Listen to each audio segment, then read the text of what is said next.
Serbie, le groupe Unification ou la mort, connu sous la dénomination La Main Noire, a été réactivé lorsque 5 officiers régicides et 2 civils se sont rencontrés à Belgrade le 3 mars 1911. Apis, désormais professeur de stratégie à l'Académie militaire, en fait partie. Leur but est l'unification de la nation serbe, dont ils combattront les ennemis par tous les moyens. Société secrète, les nouveaux membres prêtent allégeance lors de cérémonies d'initiation.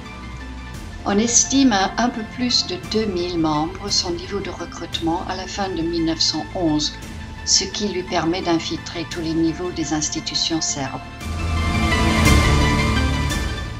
Nommé en 1909 ambassadeur de Russie à Belgrade, quelque peu fanatique, austrophobe, panslave et serbophile, Nikolai Artvig soutiendra et influencera avec zèle les orientations du gouvernement serbe ainsi que ses services secrets, allant même au-delà des consignes venant de son propre gouvernement. Retour au Maroc. Début 1911, le sultan Moulay Abd al-Hafid, menacé par une révolte, demande à la France de lui prêter main forte.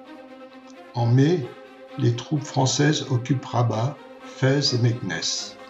L'Allemagne, inquiète pour ses prétentions sur le Maroc, considère cette occupation comme une violation des accords d'Algésiras et décide de réagir. Le coup d'Agadir est un incident militaire et diplomatique qui eut lieu en juillet 1911 entre l'Allemagne et la France, provoqué par l'envoi dans la baie d'Agadir d'une canonnière allemande, la SMS Panther, un navire de guerre léger. L'Allemagne, qui voulait mettre un coup d'arrêt à l'expansion de la France au Maroc et affaiblir l'entente cordiale entre la France et la Grande-Bretagne, est surprise par les vives réactions que provoque son coup de force à Agadir. Le Royaume-Uni se déclare immédiatement en faveur de Paris et menace Berlin. Le gouvernement français, soutenu par son opinion, manifeste une très grande fermeté et n'exclut pas une réponse militaire. La France et l'Allemagne sont au bord du conflit.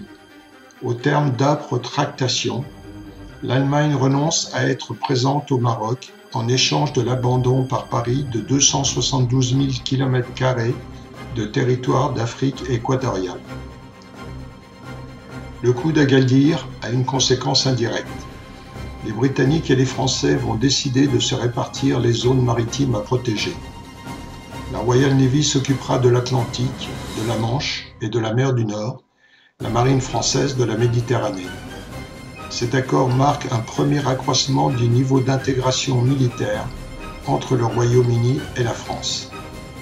Cette crise aboutit aussi à un mécontentement des opinions publiques en France et en Allemagne. On reproche à son gouvernement respectif trop de concessions faites à l'autre et cela ravive les vieilles rancunes. La vigueur des méthodes allemandes fait peur et aggrave l'isolement de l'Empire. En France, l'affaire d'Agadir amènera proche du pouvoir des républicains marqués par une volonté de renouveau de la nation française. L'Allemagne ne peut plus forcer la main à la France. Raymond Poincaré, un Lorrain qui n'acceptait pas la politique de l'oubli prônée par le parti du rapprochement avec l'Allemagne, deviendra bientôt président du Conseil. En l'absence d'un ministre expérimenté aux affaires étrangères, ce sont des hauts fonctionnaires influents de ce ministère qui prennent des décisions politiques. Germanophobes, ils entravent toute amélioration des relations franco-allemandes. À Londres, malgré l'opposition farouche de certains membres du cabinet britannique, Grey, le ministre des Affaires étrangères et son entourage, décide le 23 août 1911 qu'en cas de guerre entre l'Allemagne et la France, la Grande-Bretagne interviendra en envoyant sur le continent un corps expéditionnaire. D'autre part, la Grande-Bretagne semble prête à se saisir de la querelle franco-germanique sur le Maroc pour régler ses comptes avec sa rivale allemande. Cependant, Grey devra user d'un double langage pour déjouer les pressions faites par le camp non interventionniste du Royaume. D'une part, son discours public, préservant un certain flou, laissera penser que dans l'entente, le Royaume-Uni n'a pas d'obligation d'intervention sur le continent dans un conflit franco-allemand. D'autre part, il laisse la liberté aux états-majors anglais et français de se coordonner. L'attitude de Grey plongera parfois les responsables français dans une grande incertitude et les amènera à renforcer militairement l'alliance avec la Russie. De même, l'Allemagne voudra continuer à croire que l'Angleterre restera neutre en cas de conflit avec la France. Le 24 octobre 1911, Churchill est nommé Premier Lord de l'Amirauté. Entre autres initiatives, parallèlement à la construction de nouveaux types de cuirassiers, il accélère le passage de la propulsion au charbon à celle au fioul sur les bâtiments de la Royal Navy. Pour assurer l'approvisionnement en pétrole devenu stratégique, le gouvernement britannique a besoin d'un contrôle sur le golfe Persique et les routes maritimes qui y conduisent.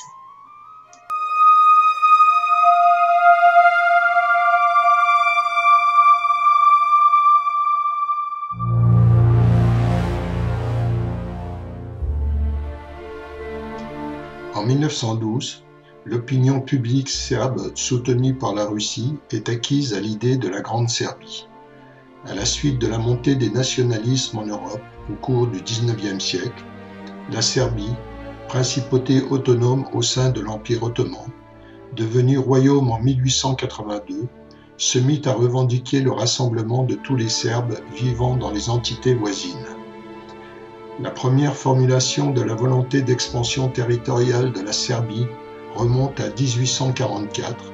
Un programme politique secret visait à annexer tout ou partie du Monténégro, du nord de l'Albanie, de la Bosnie et de l'Herzégovine. Au début du XXe siècle, tous les partis politiques du Royaume de Serbie, à l'exception du Parti social-démocrate, acceptaient l'idée de regrouper tous les Serbes à l'intérieur d'un même État. Jusqu'à la Première Guerre mondiale, le territoire serbe ne cessera de s'agrandir. En Russie, les opinions bellicistes gagnent du terrain. Au niveau du gouvernement, le ministre de la Guerre, Soukhamlinov, appuyé par Krivotcheïn, le puissant ministre de l'Agriculture, et d'autres ministres civils, soutiennent l'idée qu'une guerre avec l'Allemagne et l'Autriche-Hongrie est inévitable et que le plus tôt sera le mieux. La pression sur le tsar se fait aussi par les plus hautes autorités de la marine et de l'armée. À la même époque en Allemagne, le système de gouvernement assure aux militaires une certaine marge de manœuvre. Le chef d'état-major peut nettement faire pression sur le processus de décision en temps de crise. Le réseau des attachés militaires des ambassades, qui est géré directement par l'état-major, fournit à Guillaume II des informations non revues par le circuit diplomatique. Il tend à favoriser les buts des militaires que le Kaiser soutient aisément. En Allemagne, conclura un haut gradé, le Kaiser mène une politique, le chancelier une autre, et le chef d'état-major propose ses propres solutions. En 1912, voyant qu'il était vain d'accroître les dépenses navales pour rattraper la Grande-Bretagne, le gouvernement allemand va réorienter les dépenses vers les forces terrestres pour contrer la France et la Russie. Au sein de la Triple Entente, animée d'une volonté de renforcer la coordination militaire franco-britannique et franco-russe, les différents états-majors tissent des liens qui vont au-delà des relations souhaitées par le pouvoir civil, faisant ainsi pression sur celui-ci. En France, le 14 janvier 1912, Raymond Poincaré, un Lorrain de Bar-le-Duc ayant dû fuir sa ville d'origine lors de l'occupation par les Allemands en 1870, est nommé président du Conseil. Il forme un gouvernement de républicains modérés avec entre autres Aristide Briand à la justice et Théophile Delcassé à la marine. Il s'octroie le portefeuille des affaires étrangères. Il se donne comme ligne diplomatique le rapprochement avec l'Angleterre, la consolidation de l'alliance avec l'Empire des Tsars et la fermeté avec l'Allemagne. La presse parisienne lui fait alors une réputation flatteuse de détermination. Du 6 au 12 août 1912, Raymond Poincaré sera en visite officielle en Russie dans le cadre de l'Alliance franco-russe, où il assistera à des revues militaires. Il n'émettra aucune réserve quant à l'appui de la France à la Russie, au cas où surviendrait un conflit dans les Balkans. Comme une partie de l'état-major français, il pense qu'un conflit dans les Balkans, par le jeu des alliances, impliquera totalement sur le front Est l'armée russe contre l'Allemagne, allégeant ainsi un front Ouest qui serait dirigé contre la France. Le 30 mars 1912, le traité de Fès est conclu entre la France et le Maroc. Il définit le protectorat français sur l'Empire chérifien. Par ce traité, le gouvernement chérifien, le sultan et ses vizirs, perd la pleine souveraineté sur une bonne partie de son territoire, celle-ci passant sous la dépendance et la protection de la France. Une présence espagnole est aussi évoquée lors de ces discussions. L'Empire allemand, qui avait des vues sur le Maroc, reconnaît officiellement les dominations françaises et espagnoles sur le pays. Il reçoit en échange des territoires du Moyen-Congo et de l'Afrique équatoriale française. Dans les Balkans, depuis de longs mois, Hartwig, ambassadeur russe très influent à Belgrade, panslave et austrophobe, pousse les Serbes à former une alliance offensive avec la Bulgarie contre l'Empire ottoman. Sazonov, le ministre russe des Affaires étrangères, soutient Hartwig dans la création, le 12 mai 1912, de cette Ligue balkanique, à laquelle s'ajouteront la Grèce et le Monténégro. La Russie en assure la coordination, à la fois pour contrer les visées des Autrichiens et faire indirectement pression sur les Ottomans afin qu'ils libèrent le passage des détroits du Bosphore aux bateaux de guerre russes provenant de la mer Noire.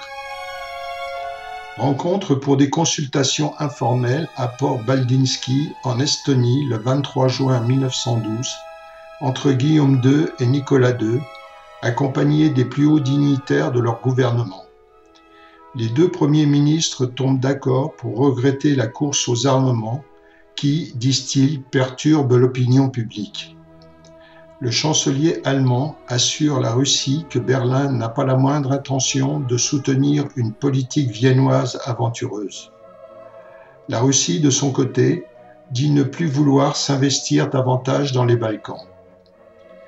Ces entretiens déstabilisent Paris et Londres, qui craignent que Moscou ne s'éloigne de la triple entente et font naître des doutes à Vienne concernant la qualité de la triple alliance. En vérité, ce ne seront que des propos de bienséance qui seront tenus au cours de cette rencontre et ils ne changeront rien aux alliances déjà conclues. Sur mer, le 22 juillet 1912, suivant l'ordre de Churchill, grand lord de l'amirauté, et dans le cadre des accords secrets franco-britanniques de l'année précédente, les flottes des deux pays sont redéployées de façon complémentaire. Le gros de la flotte anglaise va défendre la Manche, la mer du Nord et l'Atlantique, tandis que la France se positionne sur la Méditerranée. Dans le sud de l'Europe, alors que la Ligue balkanique mobilise contre la Turquie, les leaders russes durcissent leur position. Ils annoncent pour le 20 septembre un exercice de mobilisation aux frontières de l'Autriche. Le 18 octobre 1912 se termine la guerre italo-turque. Ce conflit, ayant débuté en septembre 1911, voit la victoire finale de l'Italie. Il permet à celle-ci d'obtenir les provinces ottomanes de Libye. Bien que mineur, ce conflit fut un signe précurseur de la Première Guerre mondiale car il attisera les nationalismes dans les Balkans. Voyant la facilité avec laquelle les Italiens avaient battu les Ottomans désorganisés, les membres de la Ligue balkanique attaquèrent l'Empire turc avant même la fin des hostilités avec l'Italie. Ce conflit, qui n'était ni souhaité par l'Allemagne ni par l'Autriche, affaiblira la Triple Alliance, d'autant plus que l'Italie rêve de faire de l'Albanie une province italienne. Le 17 octobre 1912 est déclenchée la première guerre balkanique qui durera jusqu'en mai 1913. Elle opposera la Ligue balkanique, qui comprend la Serbie, la Bulgarie, la Grèce et le Monténégro, à l'Empire ottoman. Les armées des États des Balkans, en supériorité numérique, furent rapidement victorieuses. À la fin de cette guerre, les membres de la Ligue se partagèrent la quasi-totalité des anciens territoires européens de l'Empire ottoman. Mais en Macédoine, la Bulgarie s'estima lésée par ce partage, ce qui provoquera ultérieurement la Deuxième Guerre balkanique. En cette année 1912, en Allemagne, le chef d'état-major, le belliciste Helmut von Moltke, a une vision de plus en plus pessimiste de la place de son pays sur l'échiquier international. Son point de vue peut se résumer à deux assurances inébranlables. Il est inévitable qu'une guerre éclate entre les deux blocs d'alliance, et le temps joue contre l'Allemagne. La Russie, engagée dans une campagne de réarmement qu'encourage la France, est perçue comme accroissant d'année en année son potentiel militaire. Elle devrait jouir prochainement d'une supériorité incontestable. Le fait que la Russie durcisse le ton vis-à-vis de l'Autriche-Hongrie la faisait percevoir comme empreinte d'une certaine agressivité vis-à-vis de l'alliance germano-autrichienne. Elle était ressentie comme prête à entrer en conflit à court terme. Le 12 décembre, le chancelier Bethmann Hollweg se sent obligé devant son Parlement de réaffirmer que l'Allemagne tiendra ses obligations vis-à-vis de ses alliés. Il sera applaudi par la droite et les nationaux libéraux. À Londres, suite aux propos du chancelier allemand, le ministre des Affaires étrangères britannique Grey informe l'ambassadeur allemand qu'en cas de guerre entre l'Allemagne et l'Alliance franco-russe, la Grande-Bretagne serait susceptible de combattre aux côtés des ennemis de l'Allemagne.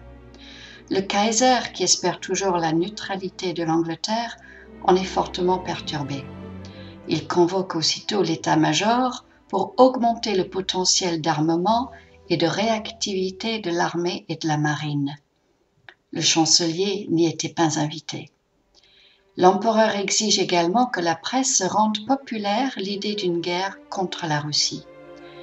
Informé de cette réunion, le chancelier recadrera le Kaiser et calmera ses ardeurs belliqueuses. Depuis plus d'une dizaine d'années, l'Allemagne s'est lancée, sous le pilotage de l'admiral Tirpitz, dans une course aux armements navals qui perturbe fortement la politique britannique. La Grande-Bretagne a besoin de se sentir dominatrice sur le plan maritime, car elle importe les 2/3 de son alimentation et les 4/5 de son blé. Il lui faut aussi protéger les sources d'approvisionnement en pétrole venant du golfe Persique. La cadence effrénée de construction de cuirassés par l'Allemagne effraya les Britanniques, ce que les dirigeants allemands refusèrent d'apercevoir.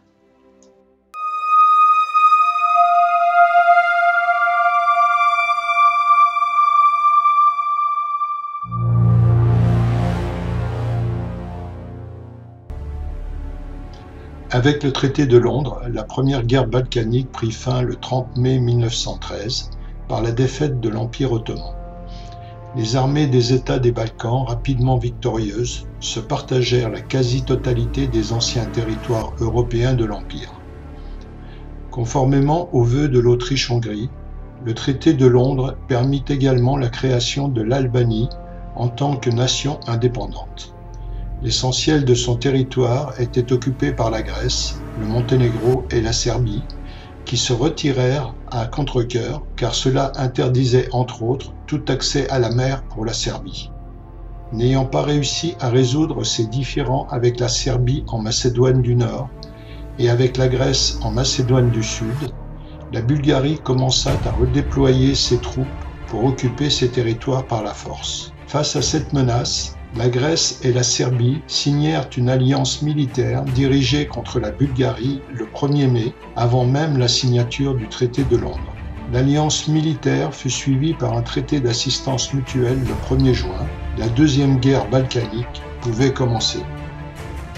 La deuxième guerre balkanique du 16 juin au 18 juillet 1913 opposa la Bulgarie à ses anciens alliés, la Serbie et la Grèce, qui, étant mises en difficulté, appelèrent à la rescousse la Roumanie. Lorsque les troupes roumaines approchèrent de la capitale Sofia, la Bulgarie demanda un armistice qui déboucha sur le traité de Bucarest, dans lequel la Bulgarie dut renoncer à ses revendications. Elle dut céder une partie de ses gains de la Première Guerre à la Serbie, à la Grèce et à l'Empire ottoman, et en plus se séparer d'une partie de son territoire initial en faveur de la Roumanie. Cela engendra des différends territoriaux avec ses voisins. Cette guerre provoqua la rupture de l'alliance russo-bulgare. Elle laisse à la Russie la Serbie comme seul allié slave dans cette région importante.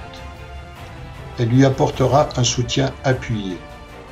La Bulgarie se joindra ultérieurement aux empires centraux dans l'espoir de récupérer les territoires qu'elle n'avait pu gagner.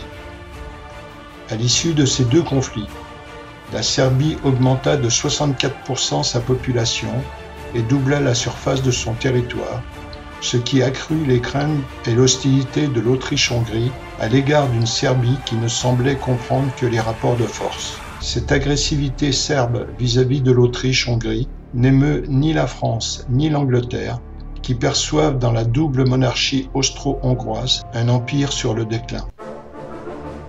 En Russie, Théophile Delcassé, anglophile et germanophobe comme son homologue Izvolsky à Paris, est nommé le 23 mars ambassadeur de France. Ils travailleront à renforcer avec ardeur l'alliance stratégique franco-russe. Dans ce cadre, la France octroiera, à travers les fameux emprunts russes, des prêts conséquents à la Russie pour la construction de chemins de fer permettant de transporter rapidement des troupes vers les frontières allemandes et autrichiennes, frontières qui, à l'époque, sont localisées en Pologne. Stratégiquement très important pour la Russie, les détroits permettant un accès entre la mer Noire et la Méditerranée ont toujours été une priorité de cette dernière. 37% de ces exportations sont faites par les Dardanelles et ce niveau monte à 80% pour le blé. La fermeture temporaire des détroits par les belligérants des guerres balkaniques de 1912 et 1913 ont perturbé très sérieusement le commerce russe. En décembre 1913 arrive en Turquie la mission militaire allemande dirigée par le lieutenant-général Liman. Ce dernier se fera confier, entre autres, la responsabilité de la défense des détroits et de Constantinople. Quand le contenu de la mission de Liman commence à être connu, la presse russe proteste vigoureusement. L'indignation de l'opinion publique russe, aiguillonnée par le ministère des Affaires étrangères, est due à la crainte d'un renforcement de l'influence allemande sur Constantinople. Plus encore, les Russes craignent que la mission ne redonne un second souffle à l'Empire ottoman. Cette situation rendra plus belliqueux certains décideurs russes, tels que le ministre des Affaires étrangères, Sazonov.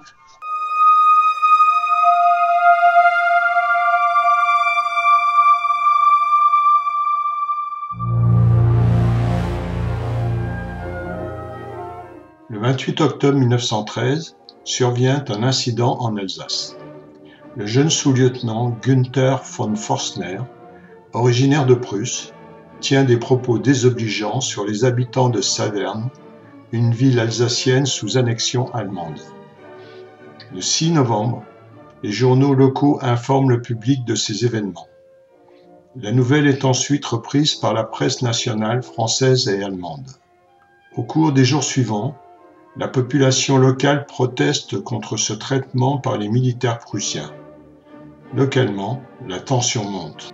Le 28 novembre, un groupe d'officiers dont von Forstner fait partie est injurié par des jeunes, ce qui provoque une réaction disproportionnée de la part des troupes allemandes.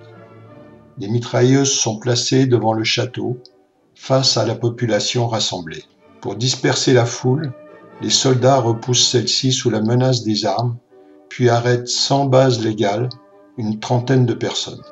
Le jour même, le conseil municipal de Saverne adresse un télégramme au chancelier Bethmann Hollweg, au ministre de la guerre Falkenhayn et au Kaiser Guillaume II. Il proteste contre les arrestations arbitraires des citoyens et demande la protection de la loi. La vague d'indignation s'étend à l'Empire tout entier. La consternation par rapport aux agissements des militaires règne en particulier au sein du Parti socialiste allemand. 2 jours plus tard, le ministre de la guerre Falkenhayn, ainsi que le général responsable de Strasbourg et d'autres officiers de haut rang, rejoignent Guillaume II. S'ensuivent des concertations qui durent plusieurs jours. Le chancelier Bethmann Hollweg se joint tardivement à cette conférence. Pour certaines couches de la population, le résultat est décevant. Le Kaiser approuve le comportement des militaires de Saverne et ne reconnaît pas que ces derniers ont outrepassé leurs prérogatives. Le 2 décembre, un exercice militaire se déroule près de Saverne. La scène est observée depuis la route par plusieurs habitants, notamment par un compagnon cordonnier boiteux qui éclate de rire à la vue du jeune Forstner. Le sous-lieutenant perd alors son sang-froid, frappe de son épée la tête du cordonnier qui doit être soigné. L'affaire sera portée en justice. Bien qu'accompagné de 5 soldats armés et que le cordonnier ait été sans armes et à demi paralysé, en dernière instance, les juges interpréteront les actes de Forstner comme de la légitime défense, puisque le cordonnier s'était rendu coupable de crimes de lèse-majesté. Au sein des cercles militaires, Forstner obtient des paroles de réconfort pour avoir défendu l'honneur de l'armée. Peu de temps après, Falkenhayn, le ministre de la guerre, intervient à ce sujet devant le Parlement. Il défend les officiers qui n'auraient fait que leur devoir et accuse la presse pour ses méthodes de propagande qui, ayant aggravé l'incident, cherche à influencer l'armée. Les relations entre l'Alsace-Lorraine et le reste de l'Empire sont visiblement détériorées. Les Alsaciens et les Lorrains se sentent livrés sans protection à l'arbitraire des militaires allemands, en dépit des efforts civils d'intégration et de réconciliation.